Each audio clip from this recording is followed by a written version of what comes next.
So, welcome. This is Dahlia, And this is Allie.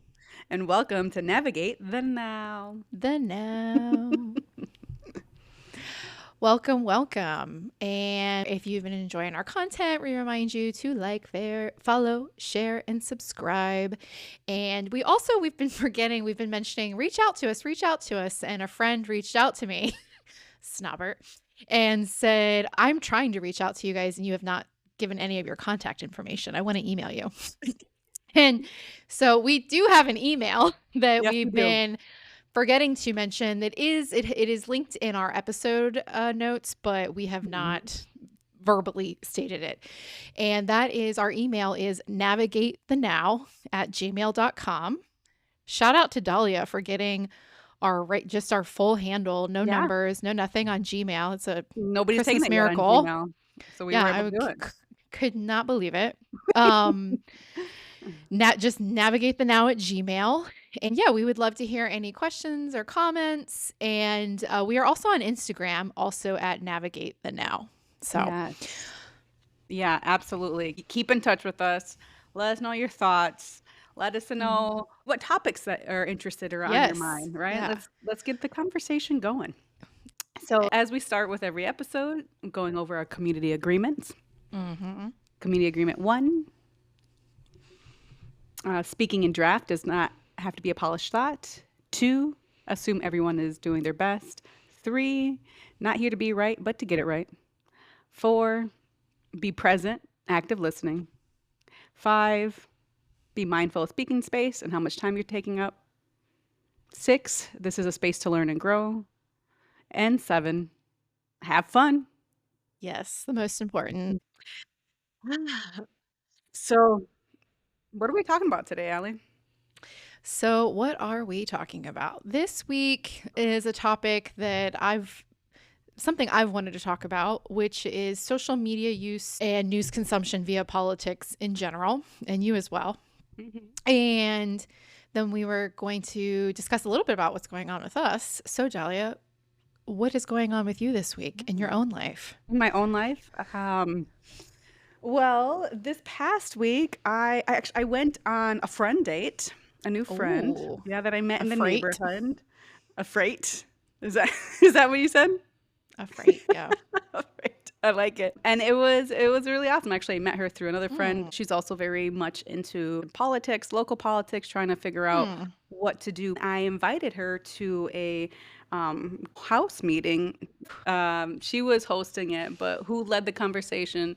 His name is Father Carl, and Oh, he's a priest for the apostolic. an Episcopalian church. You nailed it. Nailed it. Anyways, but it was really great because it was bringing people together to get their ideas and their thoughts of what is important to them. Yeah. As I mentioned before, this year is a mayoral candidacy run for New York City. So we're going to get a new mayor. Corinne. Corinne is Shout out to actually Corinne. Corinne Fisher. She's a comedian, writer. She has 2 podcasts, one specifically on politics, right? I think it's like Oh, Without I a didn't know Country. that. Yeah, Without a Good for Country. her. Okay. But her campaign's running into some difficulties on getting on the ballot, actually. Oh. So she is encountering just like the bureaucracy and the red tape to get on, which is unfortunate because she's just kind of highlighting how hard it is to even get your name on the ballot. Right. Mm-hmm. You always have to know somebody that knows somebody, right? I don't know. Well, I'm sure that helps out a lot too. Yeah. But I don't know the legalities and stuff like that. I think part of it's like they found some issues with the paperwork that her team produced or whatnot, and then we're trying to tell her that they were trying to tell her that she was informed. Was there enough time to correct her issues that they found in the paperwork? But her team is like, we were not informed in time, so we should have the ability to correct what was missing. Yeah. So that is what I last heard about her campaign. Wanted to say shout out to her really quickly. You know, me and you listened to Corinne and Christina's podcast, Guys We Fucked. We loved that podcast. Yes. And you moved to New York City and met people that had been guests on it. And it was just something that really resonated with us. All their, you know, they were really open and fun. And you went to their event, right? They had an hosted event in one New York event. City. Yeah. And met them. And we were kind of thinking about doing this. And I don't know, we were maybe a little just shy at first. We wanted to, but when I saw she was running for a mayoral candidacy, I was like, oh, we can do this. You know, when I saw that she was doing that, it kind of really pushed me over the edge or the ledge, I should say, not the edge of just get on the horse and do it, you know, like, don't be afraid. And I think that that's one of the positive things with social media is that, and politics, that it has shown that you don't have to be just a white man from an Ivy League school or with a recognizable last name to run for politics or to have a podcast. You know what I mean? And to be successful. So social media definitely has its pros and it has its cons, which we'll get into later on. Just you wait. And this week I went to the May Day protests. It just dawned on me with Lauren. Shout out Lauren, because I know she's been listening to every episode. Hey Lauren. And she's been really, she's been really active in getting out to protest and getting other people out to protest. So shout out to her. We went, and I really wasn't feeling it. That day it was like raining, and I didn't know what I was PMSing, and I got out there, but I powered through, and I got a decaf latte because it was after 5. And I went, and you know what? I got there, and even in the beginning, I was kind of like, ugh. But after being there for an hour or so, I was really glad I went. Yeah, that's amazing. So it was great. There were some great speakers talking about, you know, workers' rights, unions. And other than that, it's just been really rainy. You know, we're in planting season here in the north now, so I was flying around trying to get different things in the ground here. Perennials specifically. You have a green thumb? Interested. I don't know. I'm trying to. I'm a like, my method is, I mean, I try to do it with some conscious effort, but my method is like, just like throw so much on the wall, plant so much that some of it sticks, right? You know? So, and we wanted to add a little bit of good news, which was that the SAVE Act is quote unquote dead. According to Senate Democratic leader Chuck Schumer, it is not happening. And I have his quote here. "Let me be clear. I will not let this noxious bill, the SAVE Act, become law," he said on the Senate floor on Wednesday. "Every single Democrat is united against it. They need 60 votes, so it is dead on arrival." So the current makeup of the Senate is 53 Republicans and 45 Democrats and 2 independent senators, which is Bernie Sanders and Angus King, both of whom caucus with Democrats. So for the bills to pass the chamber, they need 60 votes. So they would need 7 people to flip, and that's not happening. So if anybody's not familiar with the SAVE Act, it was really, I mean, the proposed goal is to prevent people who I guess are not citizens from voting, but it was requiring women who changed their name to, essentially they had to have their birth certificate. But your name, and here's what I could never figure out, like if your name didn't match your birth certificate, you needed another supporting document, and it wasn't clear what you would need if you didn't have a passport. So a lot of this was pending on changing your name, which, like for me, for instance, I haven't changed my name, but you know, most people have. And then it just really didn't outline a lot of how it would work. And then it was also geared up towards eliminating online voter registration and vote by mail, which we know who that heavily favors. You know, the more people who vote in an election tends to favor Democrats. So, you know, take that for what you want. So it just was ultimately a lot of voter disenfranchisement at first sight. And one thing I really didn't consider that kind of really got me, aside from the issue of all women, it potentially affecting all married women in some way, was somebody mentioned like the elderly, online voter registration and vote by mail is really important for some people who, maybe have minimal mobility and limited access to showing up to vote. So, Right. yeah. So Yeah, we spoke a little bit about that in our last episode, about yeah, the $5,000 monies baby, that they were trying baby to boom, baby boom. boom. A really beautiful moment for me this past weekend was that my cousin Lelita, she played our newest Oh episode yeah.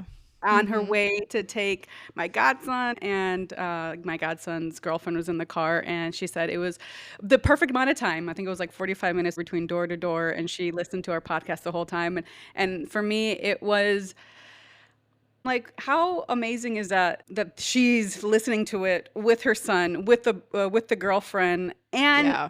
listening to topics that are really important. And who knows? Maybe it went over their head.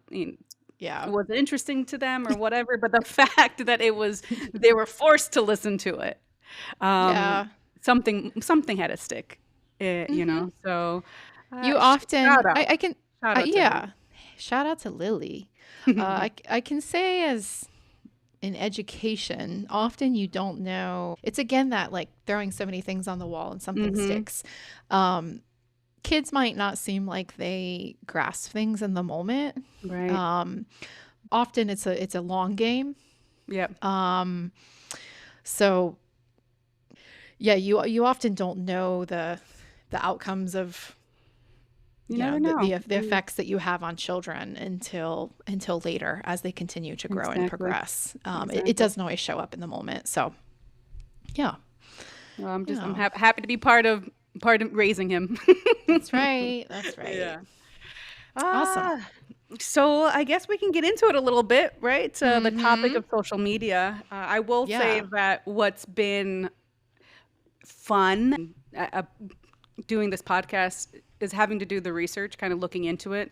Yeah. I know that for this particular episode, we were going to talk about doom scrolling, how to cut back on it, and all this stuff. Mm-hmm. And as I was doing the research, it kind of shifted a Yeah. little bit for me, right? Of Right. where we were going to go, where I was going to go, or the things that I wanted to bring up. Mm-hmm. And Mm-hmm. so with the research, I went down the little bit of a rabbit hole of how media in general has changed over the years significantly, right? So Yeah. before, I'm going to pull up my little list of While just you're like a doing that, I'm time going to say frame. it kind of feels like writing a paper. But yeah, Yeah. you're not following somebody's prompt. You're not, you're open to changing, but I'm the same. I've gotten into researching something and you kind of start to read things and you shift your perspective a little bit, or you shift gears. Yeah. So it has been really interesting.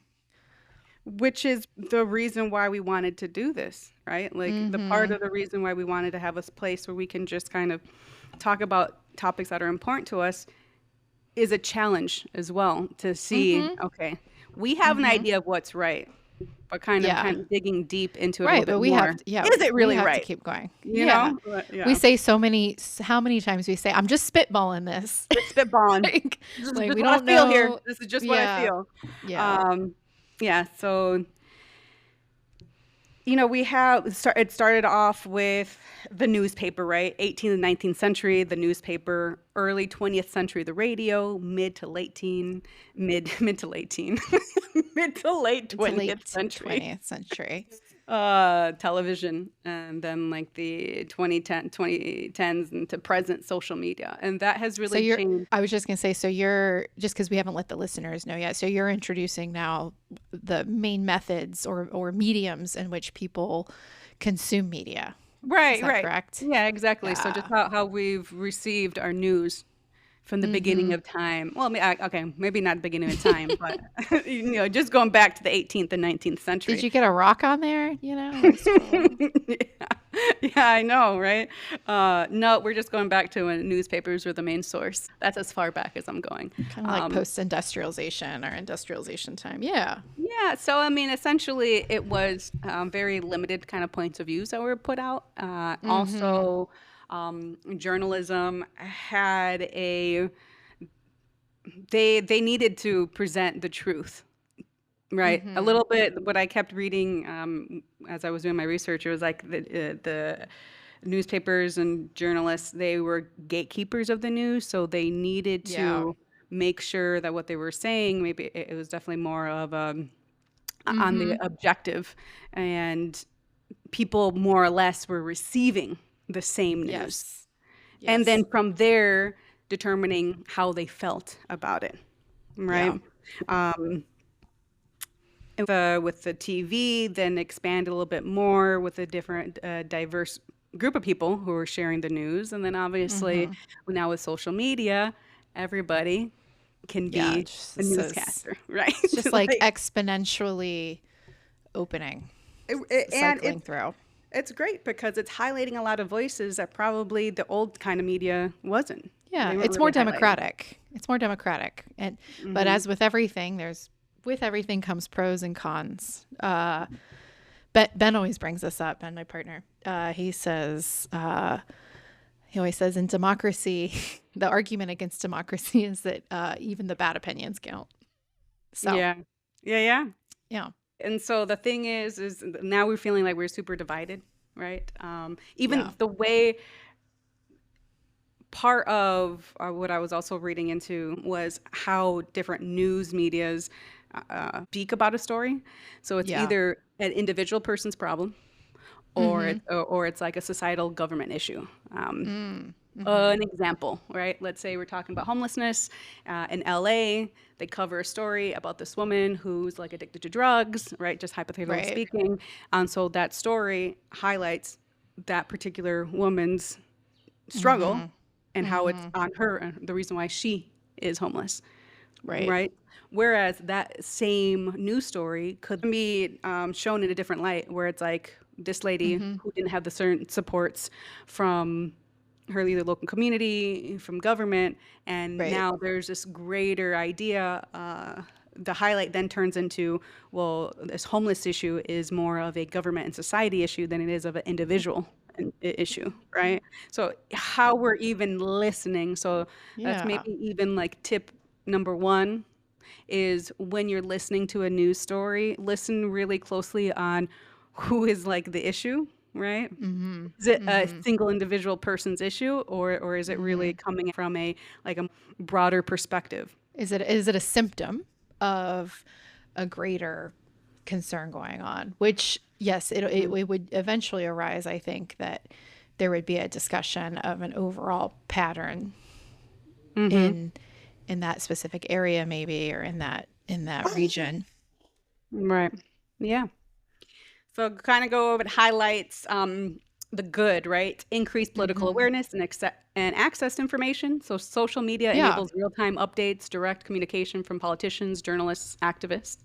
And just to read off a stat from the Pew Research of 2021, 72% of U.S. adults said social media helps people stay informed about current events. So, nice. Access information is super accessible to your fingertips. And then this one that I mentioned too, amplification of marginalized voices. Movements like the Black Lives Matter, Me Too, gained more momentum through social media. So allowing grassroots activists to bypass traditional media gatekeepers. So although, gatekeepers, earlier days, being able to just provide the truthful information or then other point of views are not necessarily coming across either. Let's see, 70% of Americans believe social media gives a voice to underrepresented groups. And then another good part of social media and platforms have been used effectively for voter registration drives and civic participation campaigns. It's Um, that there's always pros and cons, right? yeah. Social media It's helps young everything. voters who are less likely to consume traditional news and stay engaged. Mhm. Um, People would argue that Obama in 2008, one of the first politicians to really use social media to put out, Mhm. to really engage with the younger folks, to go against the misinformation that was going around about him, Mhm. combating that. Mhm. So It's interesting because I don't remember any social media on him. I did work that campaign, and I don't even remember him being on the internet, which is probably a testament. I bet it was pretty minimal.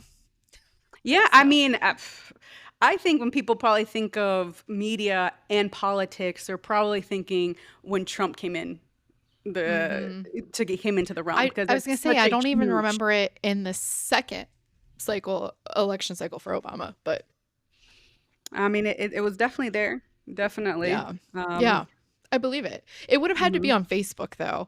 And at that time, I think Facebook was probably a little more, at the like Facebook keeps opening new or kept opening mhm. new ways of Oh yeah, that's another thing. Not as many platforms. yeah, like you couldn't it used to be you couldn't just share whatever you wanted on Facebook. It was like a status update and you remember and then it was photos Well, and there first wasn't Facebook was only if you were a college student. oh yeah. Oh yeah. And it was only if you were a college student at like a 4 year. It was very gatekeepy. You had to be at a 4 year institution that was like approved by Facebook. And now I'm trying to think of that's probably a part of the reason why you may not have seen it so much or maybe it wasn't as prevalent was because Mhm. one, 2008 definitely didn't have as many platforms out as active as we do now, Yeah. right? Mhm. And then Mhm. also it was probably also the um, or had the limited access to Facebook that were able to Yeah. hear his engagement. I'm gonna do that Yeah. quick research. When did Facebook go? Yeah, okay, September 2006 is when Facebook opened everyone at least 13 Mhm. years old in a Mhm. valid email. Oh, okay. So it was still That's pretty early. fairly new, right? So if we're talking Yeah. about Yeah. Obama's '08 campaign, It's this is also 2 like years what you later. could share, right? At Mhm. first it was like it was maybe a status update or maybe like a photo. It was pretty limited what you could share and how you could share it. I don't even remember, man. It's been so long since I've been on Facebook. That's true. Things How long things have have you not had changed. Facebook, Dahlia? How long have I not been on Facebook? Yeah, it's a long time. I was actually thinking about that the other day. Yeah. It's like 2013. Uh, it was a mhm. Yeah, it's been a long time. It's been a while. I was like, Good for you. forget this. Off of Facebook, onto Instagram. They got me. They got me with Instagram. Yeah. So the good stuff, right? I mean, able to connect. Um, I was watching a clip it from a political science professor, Jessica Frizzell, explains how Mhm. the internet and algorithms impact political beliefs. And then she was just highlighting the fact that the algorithm of social media Mhm. really influences what we see. Mhm. No big surprise there, Right. but she mentioned that the fact Yeah. checking is left up to the consumer, to us. Mhm. Mhm. And a lot of people are not trying to fact check things. Like, honestly, if I see something, and that's what she talks about too, is like when you see something that just aligns with your beliefs, boom, like how can you view it as being wrong? You know? Right. So Right. then the algorithm, you start liking things, the longer that you look at something, you're going to be exposed to more of those type of ideas. Um, Mhm. and it just reinforces your beliefs and it doesn't help bring in other ideas, even if you agree with them or not. The idea of Mhm. like the exposure to other people's thoughts and opinions um, is helpful in the way of molding one's own, right? And not Mhm. thinking that one way is the complete truth. Yeah. You were Well, gonna some say people would something. say I was going to say some people would say we're in a post-truth era. So people have really blurred the lines of what is true and people what I find is that what has been a successful strategy is to kind of make everything seem like it can't be true or it might not be true. And so people kind of start to fall in this cycle of believing it's this concept that all politicians are corrupt and bad.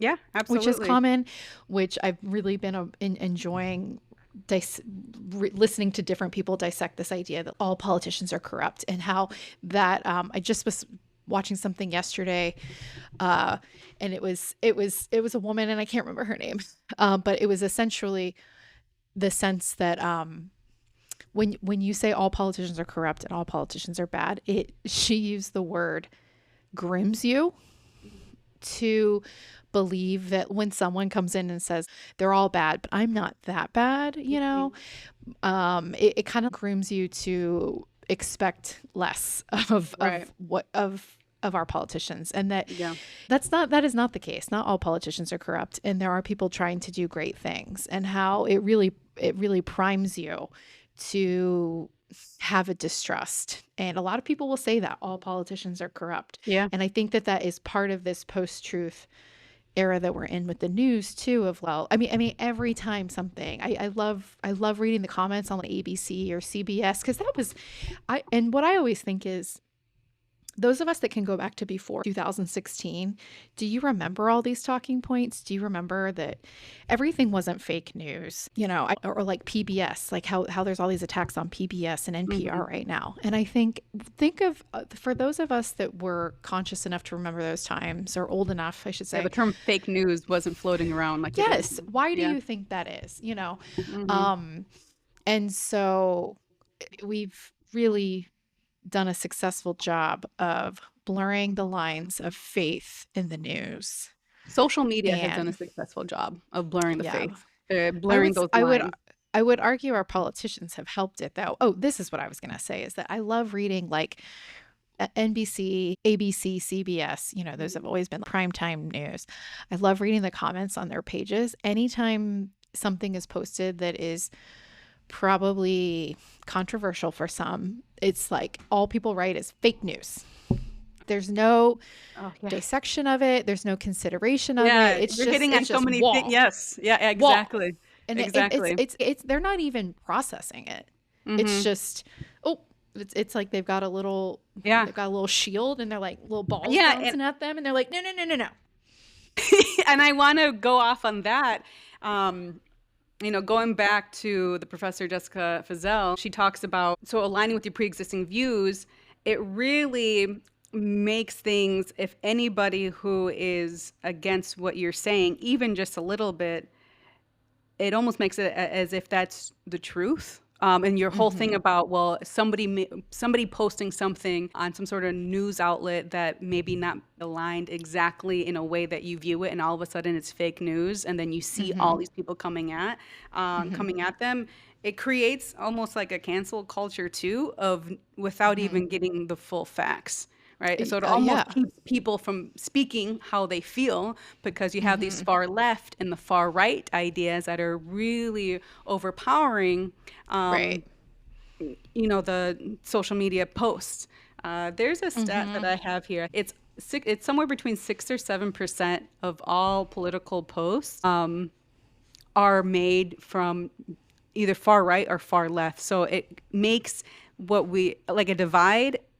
There is division. I'm not saying that there isn't division, but it's amplifying it even more. Like, we're not as divided as what people think we are, right? Because because something that's good news or neutral news is not going to make headlines as much as something that's bad or outrageous or divisive, right? And so there's a documentary called The Social Dilemma.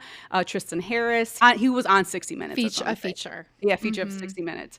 And then he says that it's the more outrageous, the more divisive social media content is, the more likes and reshares it will have. So it's an incentive. So how things are right now, how platforms are right now, they reward division. So we were discussing this earlier, and it's now also about coming up with the best clips, right? And so we were talking about this in relevance to podcasting even, right? It's about finding these really good little sound bites to post to these shorter forms of media such as TikTok or the Instagram shorts. And so what gets traction are these quote unquote hot takes. And that's what I was talking about prior to starting, is that people are rewarded for almost saying the most egregious thing they can, right? Because that's gonna be what rolls.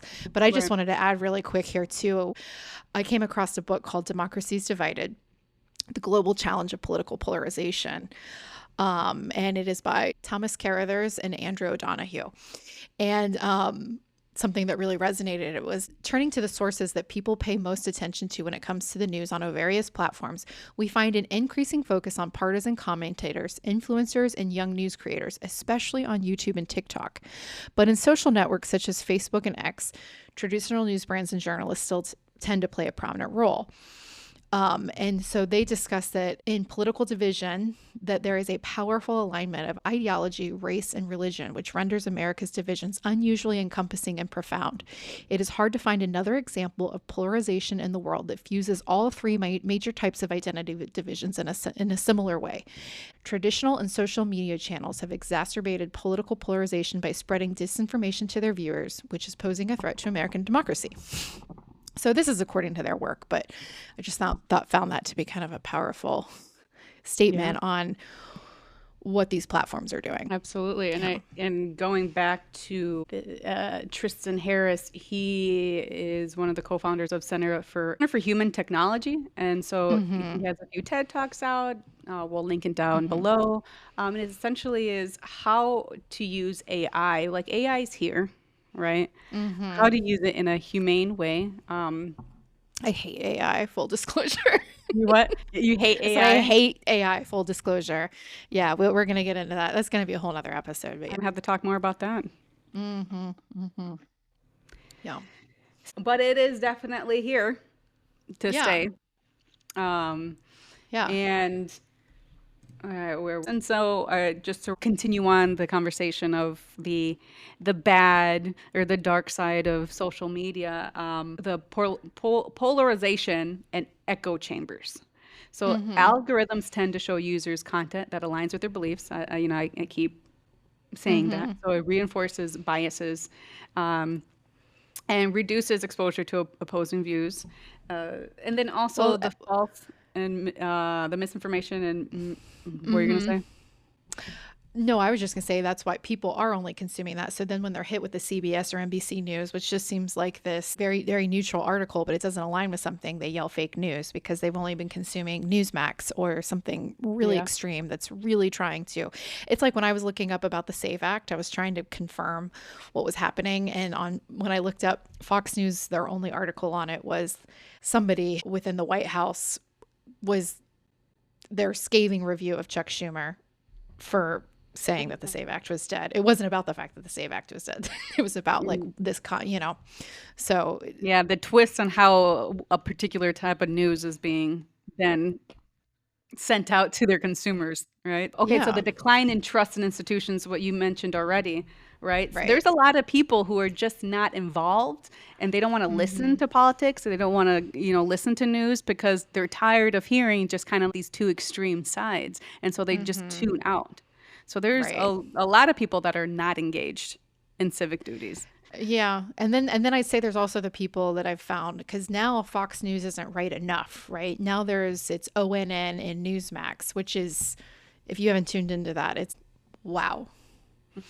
And that has made its way in, which those were not even prominent news. And I'm sure some people might make, the same statement maybe about like Huffington Post or some others. But if you've never looked at Newsmax or ONN, it's kind of scary.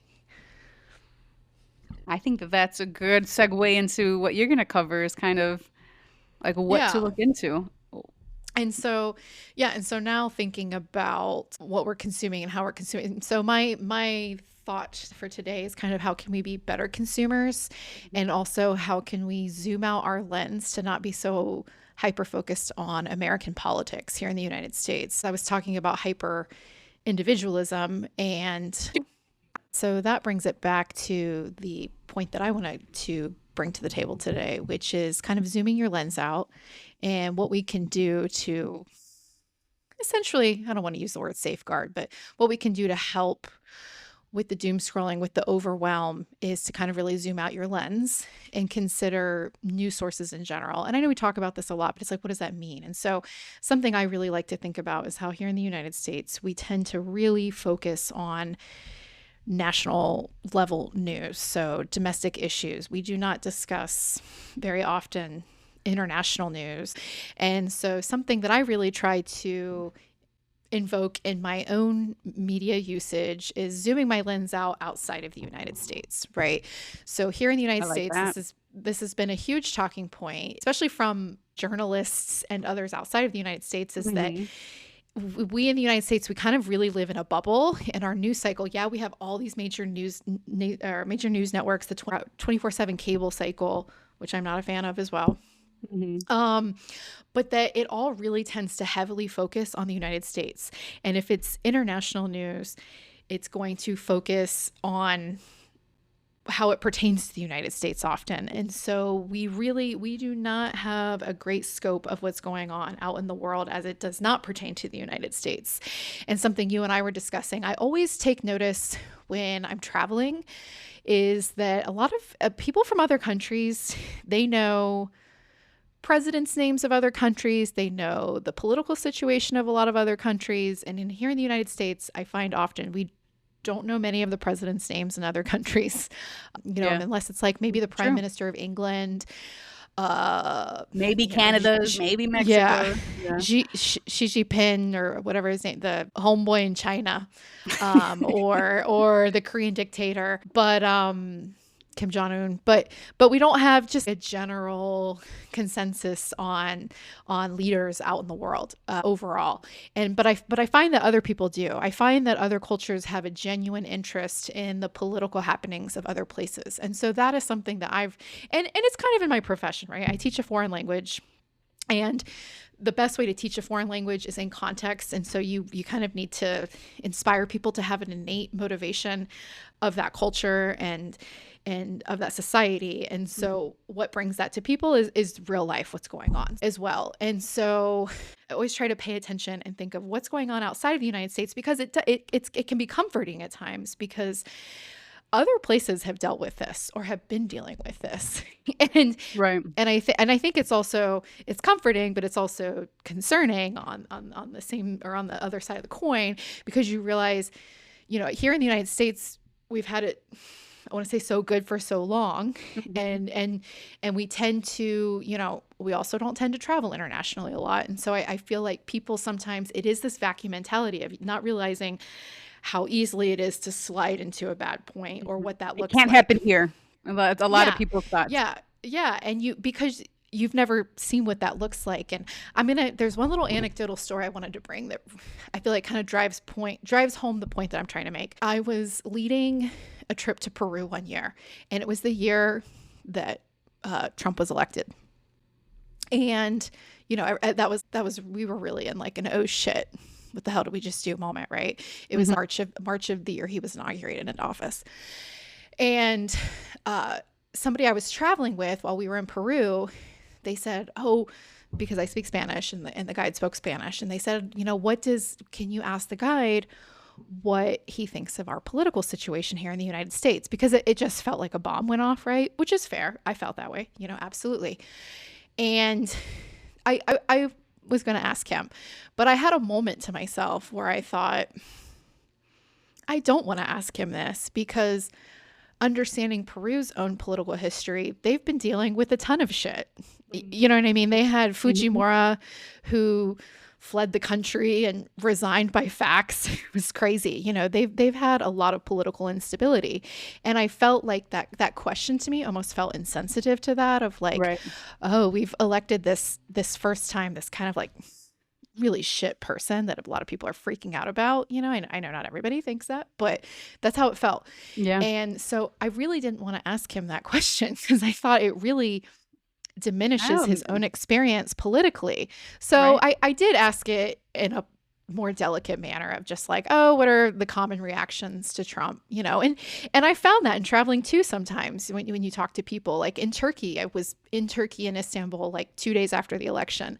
And it's interesting because I don't want to say people don't give a shit, but they're kind of like, yeah, he's crazy. But, like the world is still going on. Mhm.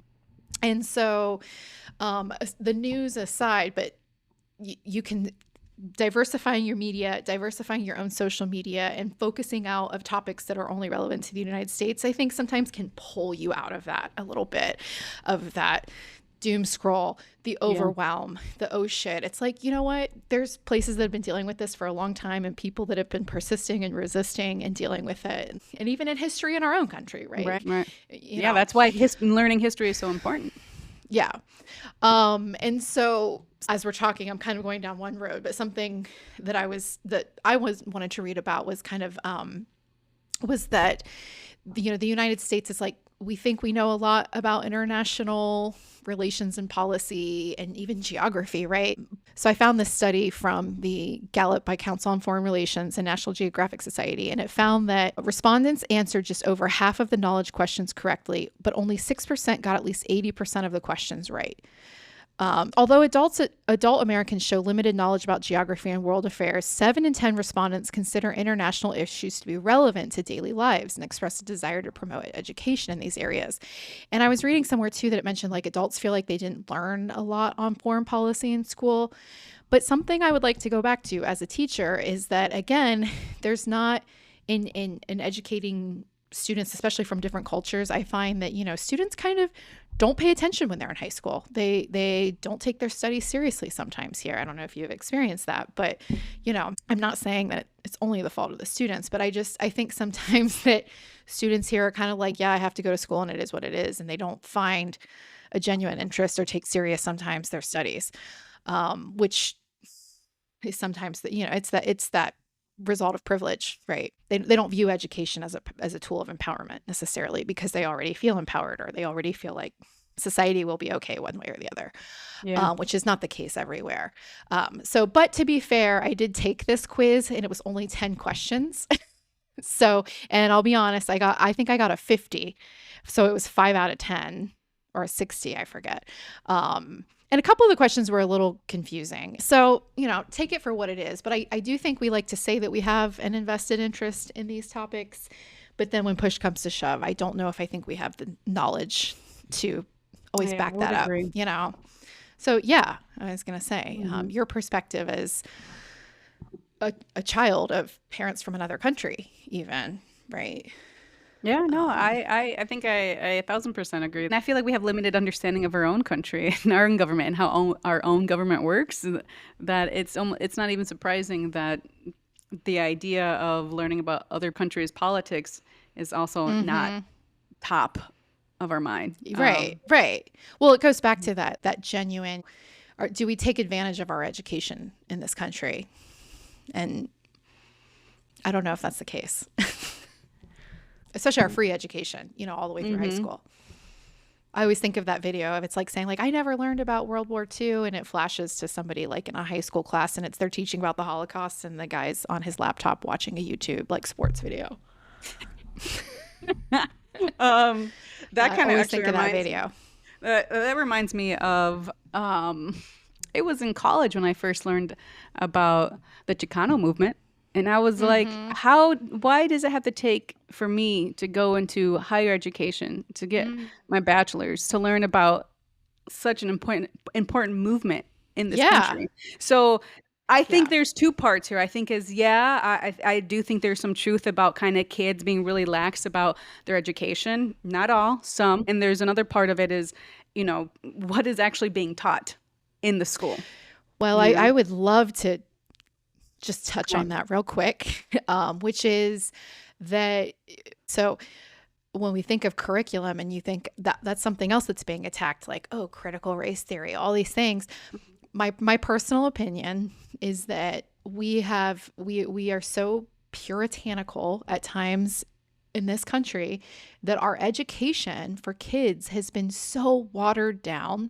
It's fucking boring because we don't want kids to learn anything that might be stressful, controversial, going against what might be uncomfortable or, for them. I so often, because kids have this inherent interest in these things, and I may be a little, go ahead. I want to say, and uncomfortable for them. Like, who's the them, For the right? people It's like, learning it. Yeah, yeah. For the people, it's like getting away from, we call it ethnocentric education, right? It's mhm. education that's centered It's really on, just making people who are white feel uncomfortable. That's what it comes down to, I think. right, which is really the critical race theory, which that's what happened with critical race theory, is that it wasn't most people weren't teaching critical race theory. If you really understand what critical race theory is, what is it actually, is that we didn't want to make white people uncomfortable when we Right. talked about slavery, and we didn't want it to seem as bad as it is. And Which it's yeah, complete like horseshit because how are you really going to learn if you don't yeah. really understand the full extent of something? Well, We're- and textbooks are just notoriously very watered down pieces of Yeah, information. they're Probably one of the whitewashed. most, yeah, probably one of the most profound books I've ever read. I took a PhD course for education randomly while doing my master's. I just dabbled in some different education courses, and I had to read Lies My Teacher Told Me. And that was the only book we read. It's by James Lowen, who's also written a book on sundown towns, which is fabulous. And as somebody from Ohio, the Midwest in general is a haven of sundown towns, I will tell you, because it's like these unwritten rules that weren't on the books of disenfranchising and denying Black people specifically, but all different types of people of color. Damn. And so, yeah, we won't get into that. But What? Lies Yeah. My Teacher Told Me, it literally took segments of textbooks and broke down how twisted and weird and fucked up the information was presented and like unclear. And so there's that too, because these have to be approved, and who are these companies making them? But my overall gut as somebody, because I've been in Montessori education and at a progressive school where we were allowed to kind of push the envelope a little bit more. We were not under these constraints of just the state standard. Like, and so, we were really able to go into things that I felt like I was able to really talk about things that I couldn't at the Yeah. public school level, probably. And so I think about that all the time. I also feel like, yeah, we want this watered down education, which we're pushing for even more so. This Moms for Liberty group, right? They want every book that's controversial pulled from the shelf. Humans are drawn to drama or the nitty gritty, the difficult. That's what we want. That's what we like. And we've kind of pulled that out of education, I would say.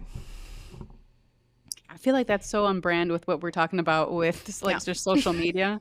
Yeah. I mean, at this point, it's like, who is who is telling the truth? But there's truth out there, and There I is. think, Yes. and we can't be complacent. Like we can't. Yeah. That's part of the tools, right? Always question. Yeah, don't wackety wackety. Always going back to that education piece. Well, can I make a quick note with that? I Yeah. talk about how the textbooks, what's often, when breaking down the textbooks, it's not necessarily that the information being presented is untrue, but it's not giving the full picture of, who this person is in this monument and why they're there. It doesn't give maybe the negatives on that person, right? So Right. I don't want to present it as these textbooks are presenting lies.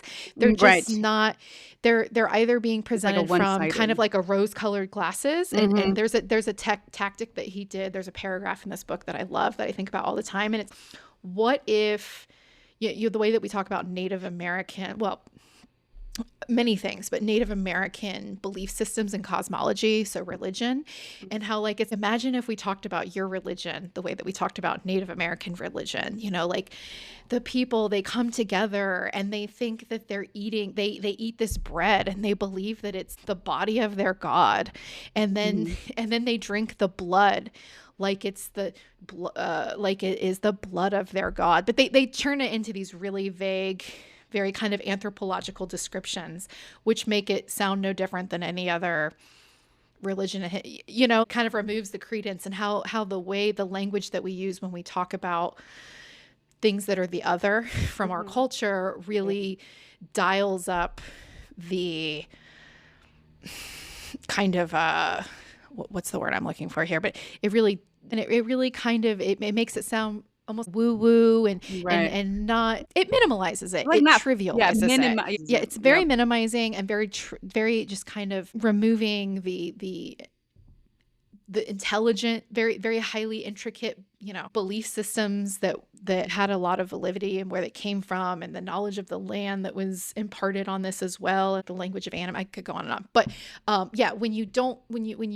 the way that you talk about things is very important. And so my final thought is really try to, on your social media, because I said I do not need to do the doom scrolling part of this episode, because I'll be honest, I am a doom scroller. So I said, I wake up and for a minute I'm in a good mood. And then no matter what, I eventually look at my phone, which I know I shouldn't do. And I didn't for a long time, but I've gotten into bad habits. And my stomach will hurt, by 10 minutes in. And I'm like, okay, I got to get up and just get going and get away from this. But so Dahlia is the... Oh, out of the two of us, you are the doom scrolling expert. It's not. I wouldn't say that I'm a doom scrolling expert. I think that's the reason we went into this of like, we're going to give all these tips of how to stop doom scrolling. And then it turned into, once again, going back to the basics and understand that a lot of these platforms are meant to keep us engaged, right? They're meant to show us things that we're going to like, that we're going to keep. I mean, the fact that we can endless hours of scrolling, like there is no stop. I mean, I know TikTok was has been huge in the TikTok's got me. TikTok's got me. TikTok's got you. TikTok's is like probably one of the largest around the world.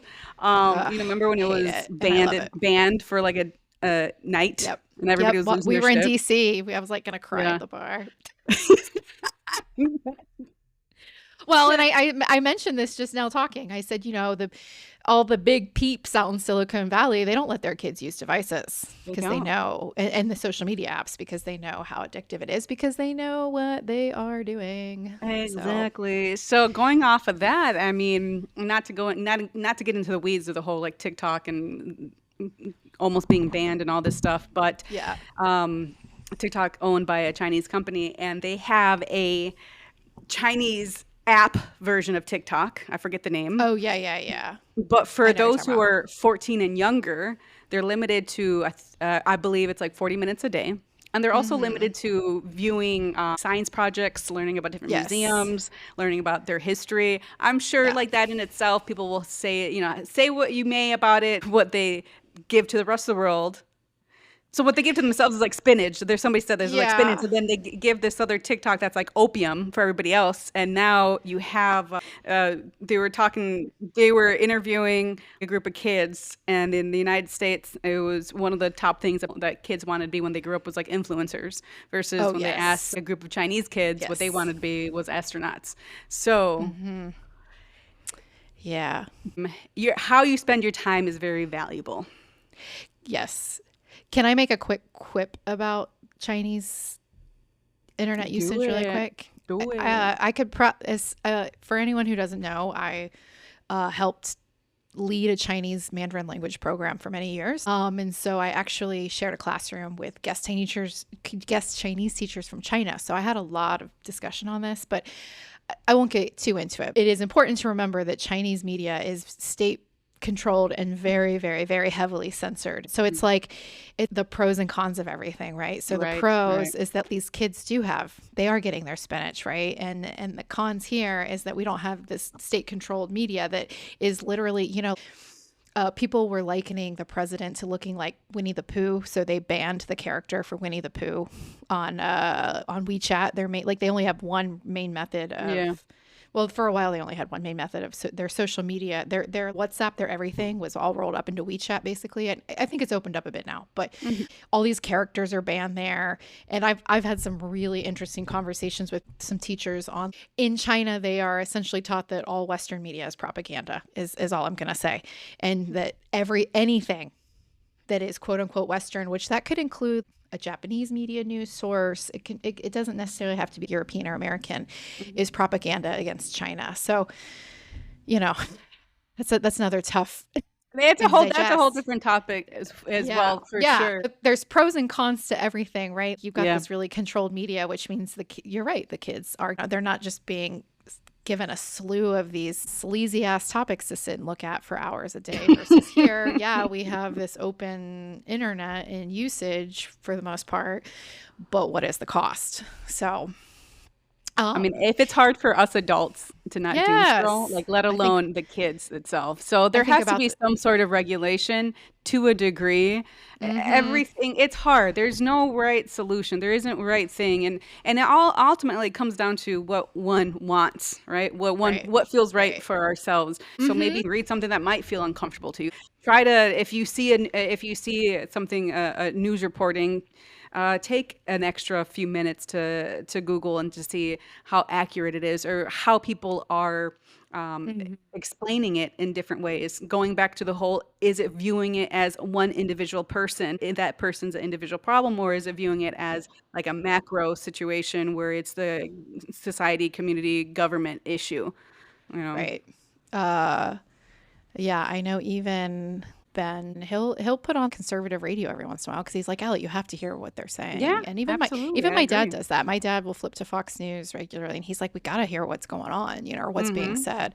So same thing. So my final piece was just kind of considering then what you're following on social media and to maybe widen your scope out and try to get off maybe just try to get your algorithm off of only American focused influencers, political commentary, whatever have be it. And so I have some different outlets, some ideas, and I don't mean you have to go like me. I'm guilty of like reading a news story via Instagram by following that news outlet on Hmm. Instagram. But so thinking of like the BBC, which is out of the UK, or Reuters, which is Canadian, or CBC, the Canadian Broadcasting Company, that's obviously Canada, or Al Jazeera. Some people really like Al Jazeera. And I was looking into what's some of the best Latin American. It's hard to find Latin American in English. That is not, there is El Pais, PAIS, which is out of Spain. And a lot of people feel like that's the most comprehensive English news outlet for Latin America. But Al Jazeera was mentioned a lot. But I know Al Jazeera can bring up some controversial thoughts for people because it comes from Qatar. And so it's going to have its own perspective, which is important Yeah. to consider. Or there's The Guardian and the Economist, which are big ones out of the UK as well. Sydney Morning Herald. The thing is, we have to think about newspaper news offerings that do come in English. So sometimes that can be hard. And then I have on here the Times of India. I really like South China Morning Post because it's actually out of Hong Kong. So it is an independent. It is not a state-run media out of China. Yeah, and I do enjoy That's their interesting. content. Hindustan Times is another. Some different ones out of India because yeah, there's a lot of great media that comes out of India or access to media out of India, which in English. And then, yeah, I have, which I mentioned, El Pais, which is technically Spain, but they do a lot of Latin American focused topics. And then I like this one too, the NHK, which is a Japanese broadcasting company. And that is their offerings in English, and they do like a lot of different stories too, which I enjoy. So and I have just like a couple more. So the Buenos Aires Times, Latin news, it offers a lot of in-depth analysis. It's going to do like some deep dives. I was wondering about Telemundo and Univision. Univision does offer an English site, and they do offer news in English. Mhm. Um, and I try to follow Univision, Telemundo, different ones on social media because it is interesting to or especially because I think those are technically out of the United States as well. But you're getting it from the perspective of a certain demographic, a certain community. And then my last one is El Universal, which is in Mexico. That is their main newspaper, or one of their main newspapers, and they do have, if you go, they do some postings in English as well. And then my other thought was go look up world leaders and follow their social media. We always talk about Claudia Scheinbaum and some of those other people and follow their social media and see what they're doing. Because it's some days when I'm in a really bad mood or I've seen something that I really don't like. And then like Claudia pops up and she's doing this amazing work in Mexico on something. It really helps me to Yeah. root and remember there's good people out doing amazing things, and there's countries that are not in the same predicament that we are right now. And we are not the only ones, right? Mhm. That is kind of the message. Yeah. Well, those are all really great suggestions. We're definitely going to have to add those in the Yes, we'll description link below. those. I made a list on purpose so that we Nice. could go through and yeah. Copy and paste down. Yeah. Well, All right. y'all, I mean, we went through a lot, covered things that we weren't There's even thinking about covering. I know. There's not Right? much else. There's a lot to say, but we shall not say it. Thank you once again for your time. If you made it all the way through, we appreciate you. Yes. Welcome to our community. Stay linked with us through Instagram. Yes. We're on YouTube. Yeah, at Navigate the Now. At Navigate the Now. Yeah, don't forget subscribe. to like, share, subscribe. You can do subscribe, do whatever you want. We're on Spotify, Navigate the Now, and until next time. Is that everything? Oh yeah. And hit us up at navigatethenow@gmail.com. Yeah, the next time you hear from us, we're gonna have our first guest. Oh yeah. So super excited to have them on.